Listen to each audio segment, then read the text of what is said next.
dengan hati yang dalam, dengan hati yang tulus. Untung-untung beliau tenang tapi istirahatnya. Beliau matinya mati syahid. Beliau tidak diazab dalam kubur dan mendapat kenikmatan surga dalam kubur tunai. Amin. Amin. Jadi mungkin hanya sekian yang dapat saya sampaikan. Mohon maaf kepada kita seluruhnya. Kalau ada tak singgungkan niat terlanjur turun kesalahan beliau, mohon kita maafkan juga ya. Dan kesalahan kita sama beliau, alhamdulillah beliau telah memaafkan kita salamoko. Jadi itu yang dapat saya sampaikan.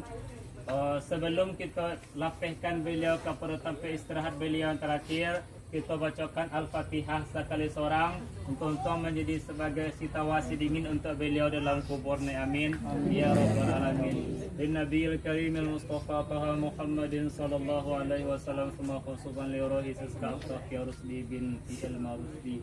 Syalillahi Al-Fatihah.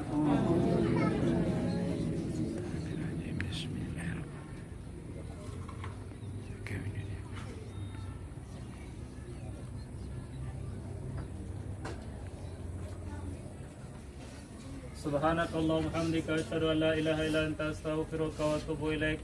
Assalamualaikum warahmatullahi wabarakatuh. Waalaikumsalam warahmatullahi wabarakatuh.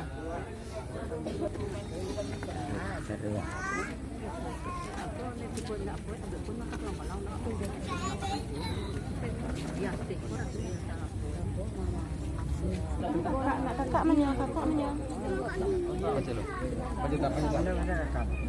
Kalau